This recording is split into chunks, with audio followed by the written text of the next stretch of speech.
Every time our athletes walk into this weight room, they're going to be pushed to the max. Let's go! Let's go! The barbell hasn't changed in over 100 years. I can take a 25-pound plate and we'll go out on the turf and I'll have you hating life. We talk about straining your gut, pushing past that comfort level. I want a lot of energy. What better breeding ground is there for being a success in life than the weight room?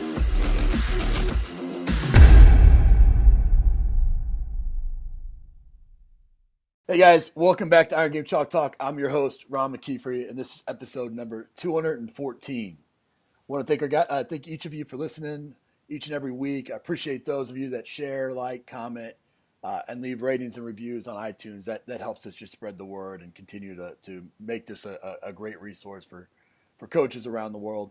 Also want to thank our sponsors, and specifically Samson for sponsoring this episode. I only partner with companies that I believe in and use and trust, and Samson is a shining beacon of that. This week, super excited to have Keenan Robinson on the show. Keenan's the high performance manager for USA Swimming. He has coached the elite of the elite, specifically in swimming, but he's just an all-around great guy and a friend that we've developed a great friendship over the last couple of years, and just truly appreciate what he does and how he does it. And excited to have you on the show, man. Thank you very much for having me, Coach. This is just a wonderful opportunity. I've told you a million times, your podcast has influenced me so much, and it's such a great asset to the industry. And I just hope that coaches throughout the country and throughout the world really give you the praise and the compliment that you deserve for making this industry better. No, I appreciate that, man. That's exactly why I do it. I feel obligated to give back because so many coaches have poured into me, and this is just my way of doing it. So I appreciate that. Hey, man, I want to get into just kind of your experience. I mean, you've been at Michigan and then North Baltimore Athletic Club, and ASU, Arizona State, and then now with high performance out at USA Swimming. Which one of those experiences kind of best defined you? I mean, where did you grow up as a coach? What's kind of really led you to where you're currently at? Yeah, I think for sure my experience at the North Baltimore Aquatic Club molded me, redefined me, forced me to sharpen my skills. Because at the university setting, you just got more resources, you got more of an opportunity, and I think. I've heard it said so many times, until you've had to have 30 to 50 kids in a session in your weight room at one time, you really haven't coached, right? Because it is forcing you to move around and to on the fly get that interpersonal interaction. And at North Baltimore, we had kids 10 years old, so just learning how to swim, and long-term athletic development is kind of a hot topic, trendy topic right now. And then we had the very, very best of the best, and each one of them has different needs as an individual or as an individual group. And the other funny aspect of it is I had to build my weight room. So when I got there, we had a shopping cart full of medicine balls and jump ropes, which is enough, for that younger group. But right. When you got grown men, grown women, they need to get under a bar and they need to get after it. And so what we did is we took an old, if you've ever been to an outdoor pool, they have those big wooden pavilions for people to sit under in the summertime. Well, right. we cleaned that out and we put old pool covering as tarps, and so those were my walls. And then I had space heaters on each side, and so over time, whether it was on Craigslist or different companies, Elite FDS hooked us up pretty nicely, gave us a huge discount, and we finally got to the point where we had 5 racks in there, and we just had to be creative with space. We had to be creative with the people that we had, because the system I came up with was dollars per usage. So if I was given $500 by a parent or a donor to go get a piece of equipment, I didn't always just look like what was best for Michael or for Allison or for Chase. Man, I wanted to see what was going to be able to impact everybody down the line.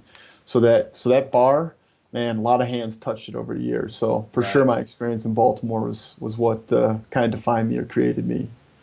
Well, I think, if you really talk to the great strength coaches and the ones that are out there, they'll, that are at the places that everybody wants to be at, the Michigans and the Tennessees and the things like that. I mean, you had every tool imaginable. But if that's your only experience, then you really don't know how to go into a setting where you have limited resources and have to be creative. And so, I think, thank God for my, little 2,000 square foot weight room at South Florida, or my 3-car garage over in NFL Europe, because I mean, that forced me to think outside the box, and consistently doing that throughout my career. And that's incredible. And then for those that, aren't familiar with North Baltimore Aquatic Club, I mean, the best of the best have come out of there. And to think that they're training under a pavilion with swim tarps up for walls is incredible to think about. As you're going through that process, you've made probably lots of mistakes. I mean, you're working with a variety of athletes. You're working with the best. What was one of the biggest mistakes you made, and kind of how you learned from it? Taking myself too seriously, right? Like, you get to a certain point where you've had some level of success, and usually that's just measured by wins and losses, or in our case, medals. And you get to that, and you're like, oh, we're on a hot streak. We've had Olympians, we've had national, junior national champions, we've had kids go to collegiate level, so we're running hot, man. So my program is about me. And then I think about 2010, 2011, I realized, man, I'm doing this, and my approach is for the wrong reason. And kids are turning off. Kids are not buying in anymore, because you're just saying, oh, I've done this, we've had success, you got to do it. And instead of listening to them. And I think right around then was when our 10 to 18-year-old, or 10 to 16-year-old, like our true long-term program, that's when it started to really take off. And I was like, man, you got to think outside the box, and you got to really hone in, like, what are we trying to do? And is what we're trying to do commiserate with what the coach is trying to do? Because you've said it a million times, if you try and fight the coach, you're going to be unemployed. Right? Or if you try and fight the coach's favorite athlete, you'd be unemployed, right? And so they may say, like in the swimming world, it's common, like it's a common practice still, that on Tuesdays and Thursdays you're gonna do an hour straight of different sit-ups and sit-up variations. And with my sports medicine background, I was like, man, I don't know what we're getting out of this, but you can't fight it. So then how do you structure it a little bit more so that they just want something done for that period of time that maybe accomplishes the goal of having good abs or a strong core, right? So then you present to them, like, you slowly add it in, right? You take one exercise out, you put one in, but you do it with their, and then just, is it working? Right. And I think, in our sport, it's the sport of swimming, it's the most difficult thing to really quantify what we're doing in the weight room translating to success in the water, and we don't have those measures. And so it's hey, is the coach happy with the way they look when they get to the blocks before practice? And are the kids happy with the way they feel like their body's changing, evolving, and adapting? So yeah, I often say that, at my early years at South Florida, I probably did 20% of what I wanted to do and 80% of what the head coach wanted me to do. And then over time, I was able to flip that to, in 10 years, it was 80% of what I wanted to do and 20% maybe what he wanted to do, and then 100% at Tennessee and 100% at Eastern. But I mean, it comes over time, and part of that is giving way to. I mean, you worked with a phenomenal swim coach there, and sometimes their experiences, you come to find out, hey, that actually makes some sense, and when you're young and just kind of full of piss and vinegar, you want to go, but sometimes there is some takeaways that can be done there. So I'm glad you said that. You mentioned your dual background, kind of as a in sports med and strength and conditioning, and you're one of the the guys that I've always kind of looked to as a good example of that, a really strong blend of those two areas. Talk a little bit about how that's benefited you, and maybe some of the things that you've seen around the country where you're like, can't we all just get along? Yeah, right. Because we kind of say that now. Now another kind of catchy word in our industry is like these performance teams or an integrated model, and we always say we're all there for what's best for the athlete. But when we really get into our offices, or when we get one-on-ones with the athletes, are we really truly trying to sell what we do as the most important piece of the puzzle. Where, I mean, the deal is like what they do. If they're football players, it's what they do to have, like what Nick Saban tells them to do is going to be the most important thing, right? Right. And so, starting off with just is an ATC, so many of us in the athletic training profession, we get a CSCS, but it's just credentials next to our name. Like, do we take it any further and train ourselves, Right. and say like, hey, we had to know this, we had to know the Prilipin charts in order to pass question 53A on our Right. test, right? Right. But what does that really mean? And what does it mean in the grand scheme of the sport preparations for the actual practice setting? What does it mean in terms of the dosage of rehab or functional exercise, whatever, corrective exercise, whatever Right. you want to call them, like all of it's load, right? And we're just trying to push adaptation. And so I thought, like, man, like we're a train coming full speed ahead in all these different domains, and we're just colliding and we're having crashes, And so how can I merge both those things so there's not a separate entity and there's just not more time on these student athletes or postgraduate professionals' plates where they've got their hour worth of strength, and then they got their hour worth of rehab, and then they got their 2 hours twice a day of their sport preparation. Like, how do I minimize what's being asked of them so they can just shut down, and regenerate. Right. And in Baltimore, like I said, there was not much, and so it was a one-man island. But thankfully, because of the athletes we had at the top level, we had some access to some USOC providers, and so when it came to sports psychology, like I'm not clinically certified to take a kid in a room and break them down, like, Right. Sure. and I don't have time. Like we get 210 kids and I have the conversations, and so then I hear stuff or I see personality traits, but that's where you hand off and the guy takes it to the house, right? Otherwise, you're just trying to throw the short dumps and they're shutting you down, right? And so I just think those things really allowed me the opportunity to figure out, like, there's only 24 hours in a day and you're only one person, Keenan. So assemble a team and, like, be happy. If the athlete thinks like, hey man, like I got my head straight, I got corrected in my my psychology, and that's the biggest thing that led to my success. Cool. Like, I just want you to succeed. Right. So that's kind of how I approached it. Yeah, I think exactly what you said early on. I mean, going and getting an under the bar mentality and truly understanding the strength and conditioning side, the performance side, made you a better trainer, and being a great, and from a strength and conditioning perspective, understanding the sports med world and all that encompasses, made you a better strength coach. And I think that's often the missing ingredient is the mutual respect for what other people do. And I mean, I can't do what an athletic trainer does. I don't have that kind of empathy, just personally, And so, to me, it's like, man, I thank God I got you on my team. Now let's work together on how we can make this the best deal. And the mentality, the approach that I always took is look, I'll listen to you from a medical perspective any day of the week, as long as you're coming in the weight room and you're learning what I'm doing and why I'm doing it. And I think that's the give and take. That's got to be the rub both ways. It's got to go, I got to come into the training room and learn about what's going on there as well, and communicate and understand the injury and the return to play protocol. So it's a silly, on, man. It's a like, silly you gotta argument. train yourself, right? Like, what do we always hear? Like, I'm sure you heard it. It's just being a strength coach. It's so many of the prestigious places you've been, right? Like, the physician or whoever it is says, "Oh, you're back squatting these guys too much, and that's injuring their backs."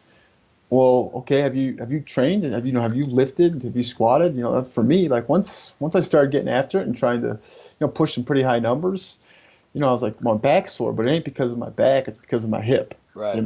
Right. Or it's because I lived, my high school days in high tops, so I don't have the ankle mobility. Right. That's where they all blend. And so, then you're not picking fights of like no exercise is bad, right? It's oftentimes the way it's taught, or are they ready to get under there and doing it? Right. If they were up till 4 a.m. studying because they're double majoring at Michigan, like they're just central nervous system shot. And so instead of saying like, oh, the strength coach hurt them, or the athletic trainer is, he doesn't want them to really work hard. Like, let's find a way to work together, because at the end of the day, like, if this kid succeeds and they win, both you and I get pats on the back from the AD, right? So that's both what we want. No question. Well, you talked about your new role with USA Swimming. I think it's actually a new position, isn't it? That was Yeah, kind yeah, of created for you. they've never had anybody that's got a medical background or even like a performance from outside the water. We've got tremendous people that were former coaches that are working here, that were former swimmers and then picked up a master's degree in some sort of like sport performance, so Right. biomechanics. And so we've got the kind of the meat and potatoes dialed in, but to have an understanding of the other domains that go into gold medal production is awesome. I just commend Frank Bush and our late Chuck Wilgus, who's our executive director that passed away about a month ago, but for kind of seeing that and saying like we can get better by keeping up with the way the models kind of work in all the other countries. Like if you look at Australia or China, they kind of had those types of models, and so Right. again, it's just like, hey, let's all work together. And dude, I don't know the perfect tempo or race strategy for the 200 butterfly. I've seen it, kind Right. of seen the best do it, but Right. I just kind of stepped back and let the coach and the athlete do it, But there was other stuff that I kind of helped to that model. And I think that's really where we're getting in, and we can kind of focus teams' needs based on their individual requests. Well, you kind of mentioned kind of what the role is, where you're kind of coordinating multiple disciplines within USA Swimming. But what are some of your goals with the position? I mean, I know that you're reaching out to college programs and AAU programs and things like that to really start to kind of have this long-term athletic development model that kind of that pinnacles at an Olympic Games athlete. I mean, the ultimate goal is just to continue to make our best coaches' jobs easier at developing the best swimmers. And it's, I don't mean to sound like the ugly American, but we're the United States of America. We show up to Tokyo, like I don't want to hear anybody else's national anthem but ours. Right, sure. And I just think from our collegiate system, from our club system, and now from our postgraduate system, whatever we can do to make the coaches' jobs easier to coach, and coach being 90% of what they have to do, I think that's gonna take stuff off their table, and so they don't have to worry about why are kids getting sick always, and why are we struggling as a country in particular events, like why haven't we broke through on the podium on a consistent basis for these events. So what questions need to be asked that we didn't know we needed to ask, so that we can get the answers we didn't know we needed. And because I firmly believe that, like we've got the best coaches in our decentralized system, so having coaches from all over be able to implement their seasonal plan and their particular approach is what makes us unique. Because if we were just everybody did the same thing, then if something went wrong in that planning or that presentation, then we'd be struggling. It's one of the things that I've always loved about, I've had several different coaches from the Olympic teams or different Olympic programs come on the show, and I mean to a man or to a woman, it's always, this driven goal to medal. I mean, it's like if you don't, if you're in the weight room and you haven't medaled, then you have no street cred. It's you're going to be the best. So I just love that mentality that it's always going towards taking just that competitive fire to excel, and I think that's something that's unique as well. You'll never say it, and I mean I know you do say it occasionally when you're forced to, but I mean you've coached maybe one of the highest profile athletes that we've ever had in our country, in Michael Phelps, and other Olympic gold medalists and medalists, and what kind of changes did you have to go through? I mean, you worked. What was the age that you started working with Mike? So Michael was 19, and I was fresh out of grad school. I was 24, so 2024, right? And so I didn't swim growing up. I didn't follow the sport. It was like this was a job at a great institution. Right. Put in your work for a couple years, and go to the sport you want to go to. Right. And he was just coming off of his second games, Athens, and pretty good one. I think he won 7 medals there. but I didn't know anything about him. I didn't know anything about the sport. And so I think that's what really grasped me, is that these guys were so, they knew, like, to a way more extent than any other athlete population I've ever worked with, like the physiological demands, like the requirements it took to get to the highest level. And so I was like, these guys are almost like physiology professors and biomechanic professors. And so dealing with injuries, it was like, oh, this is how you rehab a shoulder. And they're like, yeah, that's great. But it's not how our shoulders work. Or, Right. And then when you started getting into the weight room, then it was like, like we like to see people push weight, right? And but we don't. We're training. There is no off season. We're training all the time. And so you're getting after a pretty heavy intensity volume cycle, and they don't like you, and it's because they can't swim, right? Like they're like, Right.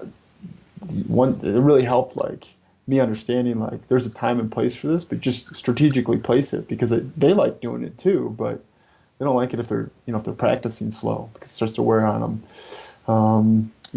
And so it just kind of evolves throughout the years, and Beijing was a pretty successful games, and then you had that quad between Beijing and London, where it was just like, throw seasonal planning out the window, because if we got them to show up 4 out of the 6 days of the week, we were high-fiving ourselves. And Right.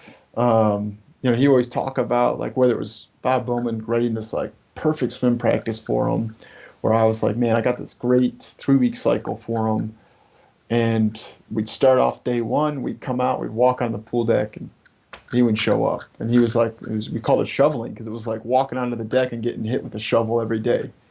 So then it was like, okay, what things does he need that give us the best shot at faking it, or giving him, just, if he's going to show up, what can we do to get the most out of him? And so it was really creative, and it forces you to be not so rigid, where you got to do your strength endurance phase, you got to do your hypertrophy phase, you got to do your power phase, and Right. then your peak, like, throw that out the window. You got to do, like, hey dude, like, you're here, are you coming tomorrow? Because if you're not coming tomorrow, then I'm going to put you in the hole, and let's have that conversation. Right. Right. Nope, I'm not coming tomorrow. I'm going to Atlantic City, so it's Right. like, cool, let's get after it. And then also understanding, like I said, like, that's where I really, like, don't take yourself too serious. And I told you this story one time, where it really kind of hit me and impacted me. It was when Joe Ken House was talking about when he was training Steve Smith. That guy's going to be wearing a yellow coat in 5 years. He's going to be in Canton. But when he was training him at Utah, he was like, we would have to hide his helmet in the weight room, so the guy would come in and do at least like 30 minutes of exercise, so that we could go to the coach and say, hey, he's training. But at the end of the day, that dude just had the gift. And it's the same thing with Michael. Like, I never tried to force anything upon him that he wasn't ready to do. And, people sometimes early on were like, you never yell at him, you're not teaching him mental toughness. And I was like, this dude's got 5 suitcases full of Olympic medals. Like, Right. you tell me he's not tough? He doesn't know what it needs to take to at the highest level. And if I break him,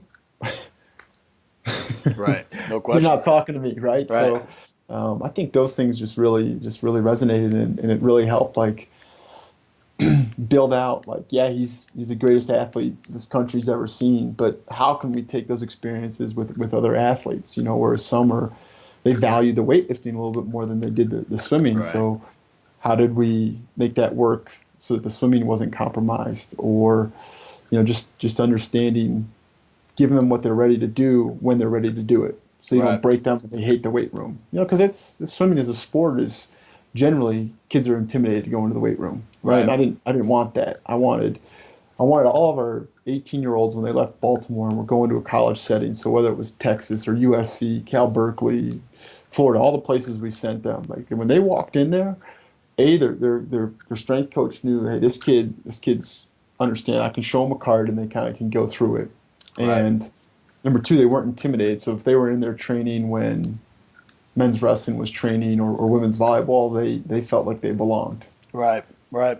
Yeah, I think that's a natural kind of progression for all of us, is to, if you go in with just a set mindset and and fixed mentality, you're going to struggle, And so over time, with him specifically, you probably had to evolve. You had to create more tools in the toolbox. You had to come up with different training solutions to kind of meet different needs, and then approach your own kind of not take yourself so seriously or strength and conditioning so seriously, to where it's not this perfect blend. It's an art, and I think that that's so much of that's why it's hard to kind of evaluate us or to really define what we do, because it's just the art is in the eye of the beholder, and I think that that's something that we all go through as coaches.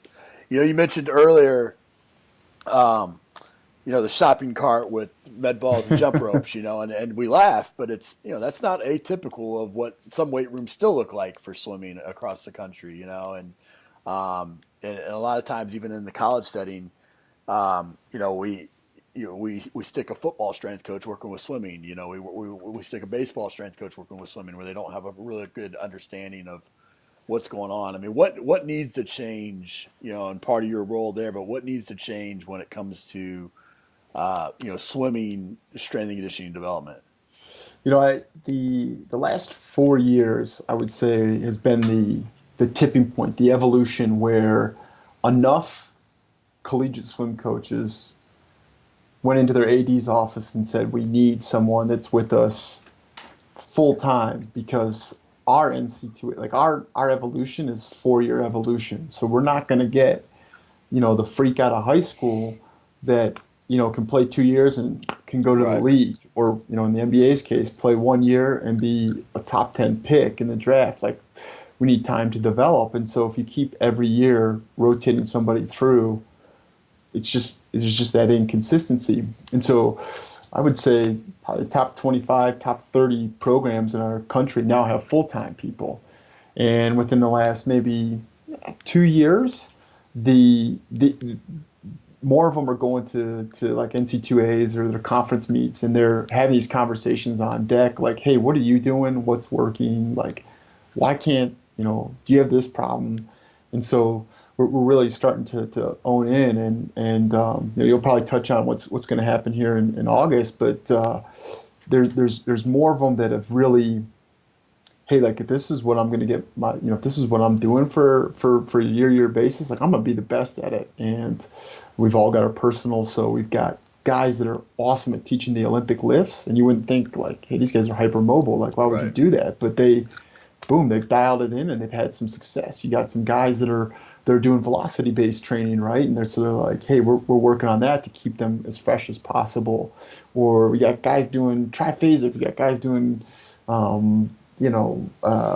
French contracts, whatever it may be. We got people actually doing what we hear like basketball, football, hockey doing. We got it doing it Right. in swimming. And now it's just more of us like, hey, what's working, what's going on, and then I think it will start to trickle down into the high school level, like it has with all the other sports. Right. And we've gotten away from the gurus and the dudes on the mountaintops with the, hey, like, they need to be, if you're going to have them do a dumbbell snatch, they got to be on a physio ball, or this, if Great you stuff.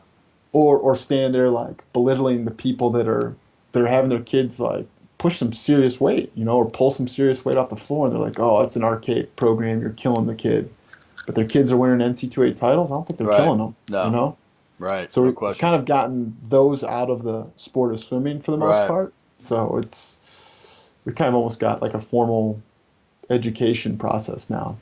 Well, you and we've talked about this quite a bit offline, and we've decided to take action on it. We're gonna run. We partnered with USA Swimming Play did in running the first swim mastermind in Woodstock, Georgia. It's going to be August 5th.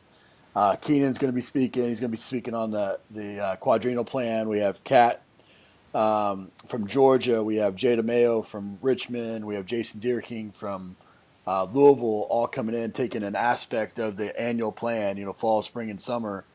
And then, Keenan kind of wrapping it all up into how that goes into a 4-year plan. But that was really the genesis of Keenan and I talking at a conference, saying, you know what, let's try to make that a little bit more, organized, that pool deck meeting at NCAA's. Let's make that a little bit more organized to get a bunch of people in the room. And so, if you're a strength coach, and you really want to deep dive into programming for specifically swimming, strength, and conditioning, August 5th in Woodstock, go to playsummits.com, register for that. We've kept it really economically friendly, and it's just going to be a great opportunity to interact with one another. And I know I'm excited about it. I know you're excited about it as well, aren't you, Keenan? Yeah, I'm fired up, and beyond the aspect of just being able to participate in it. What I'm excited to do is sit in the front row, middle seat, and listen to those three speak. And during every break and intermission that we have is just going up and picking a brain from a guy or gal that I've never interacted with, but I've observed their swimmers because they're always in the top 8, and right. It's just a free-flowing opportunity to get better. And you couldn't have 3 better speakers that kind of are going to come at it from 3 different angles. Jay is hands down the best guy right now at understanding general physical preparation, the base, the core, block zero, whatever your term is, your relative strength for high school kids, and what you probably should be doing with most freshmen when they come in if they have no background in any form of strength training. I mean, you look at what he did in his general physical preparation for Townley Haas, sent him last year to Texas. The kid won an NC2A title, broke the NC2A record as a freshman, and then made the Olympic team, was an Olympic gold medalist on the 4x2 relay. So you talk about long-term athletic development and handing it over the way you should hand it over.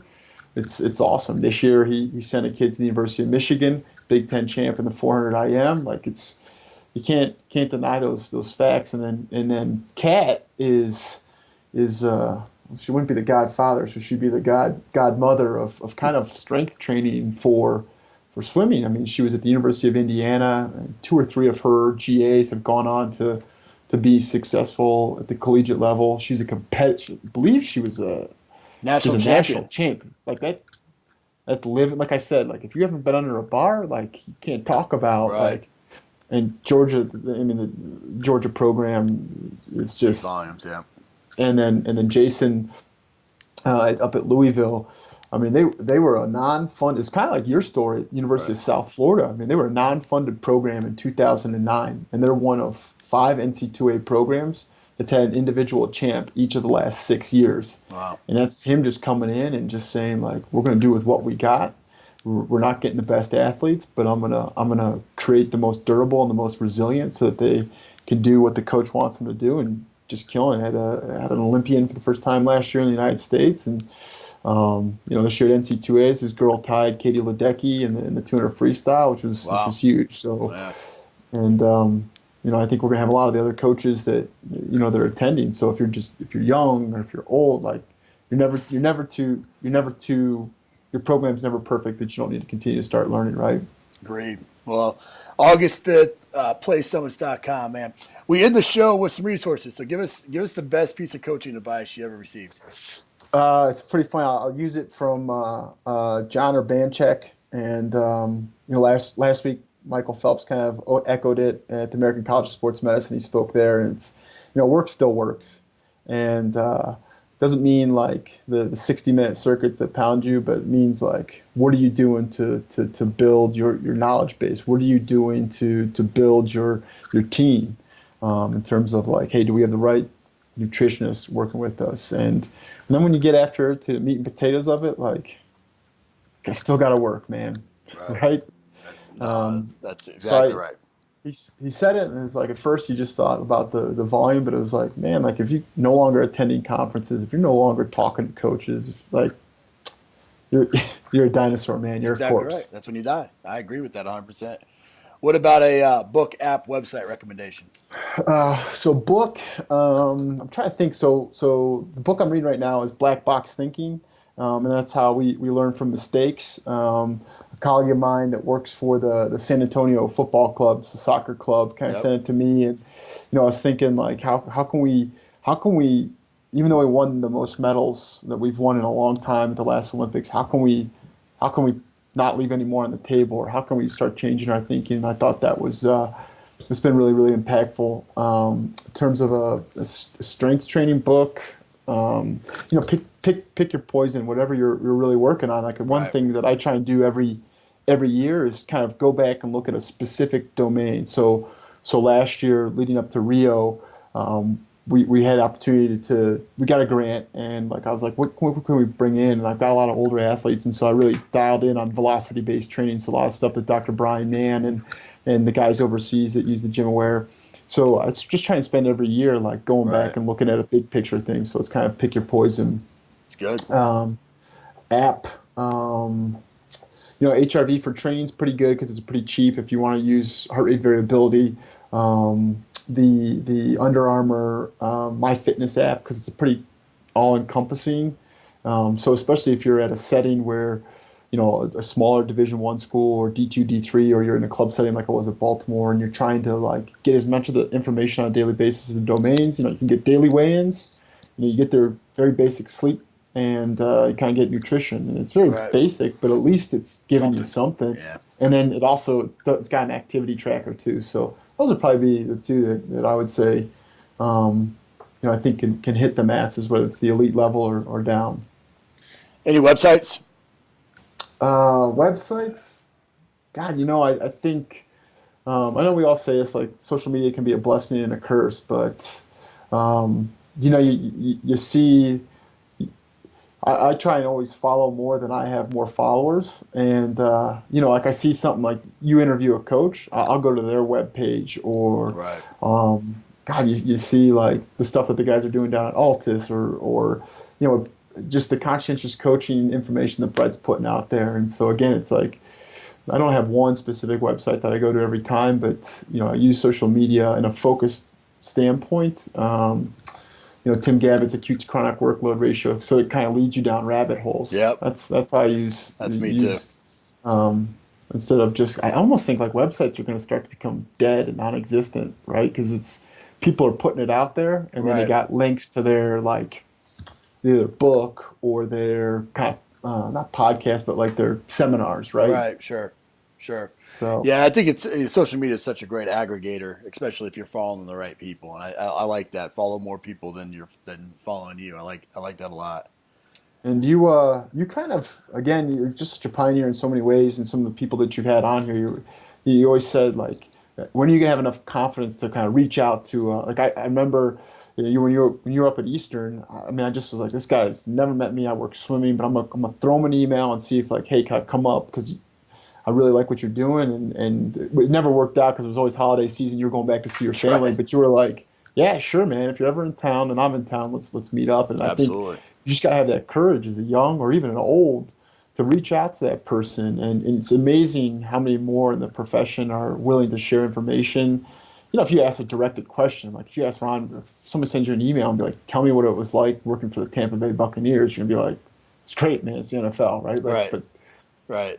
right, like Yeah, you want to ask good questions. Ask yeah. questions that are going to generate a response somehow, some way. And a lot of times now, I mean, I'll either do a voice message back to you. Sometimes that's just easier than typing for me. But at the same day, I get probably 50 emails a day that are questions about various different things, and the guy that's asking me how to jump higher, and the guy that's asking me, about a specific question about a specific topic, I'm usually going to want to answer that question as opposed to how do I jump higher, or how do I bench more, or whatever it may be. And well, man, you've one of the things that's always resonated with me about you is the fact that you are that lifelong learner, that you're a guy that has, like you said, has proven and had results at the highest level. But you've constantly searched for continuous answers, but you've never kind of been the guy that's on the mountaintop pounding your chest saying it's been because of me or Yes. or whatever, and you've always kept this humility about yourself, despite the fact that you're constantly walking around, some of the greats. And so I appreciate that about you. I appreciate what you're doing with USA Swimming right now, and I'm super excited about our conference on August 5th, man. Yeah, it's going to be a blast, and thanks so much for kind of taking that plunge and taking this unique niche sport and saying, let's see if we can educate coaches. Appreciate you being on the show, brother. Thanks so much. That's Coach. it for this episode of Iron Game Chalk Talk. Thanks to this week's guest as well as our sponsors for bringing this episode to you for free. Make sure to check out ronmckeefery.com where you can join our mailing list, find the show notes, including all the links and resources mentioned, and information about Coach McKeefery's other products. While you are there, please join Coach McKeefery in the comments section thanking our guest for sharing. If you haven't subscribed to Iron Game Chalk Talk on YouTube or iTunes yet, make sure to do so. Comments, ratings, and reviews are always welcome. Coach McKeefery can be found on Twitter at @RMcKeefery, on Facebook and YouTube at /Ron.McKeefery. That's it for this week. Be sure to check back next week for another great episode of Iron Game Chalk Talk.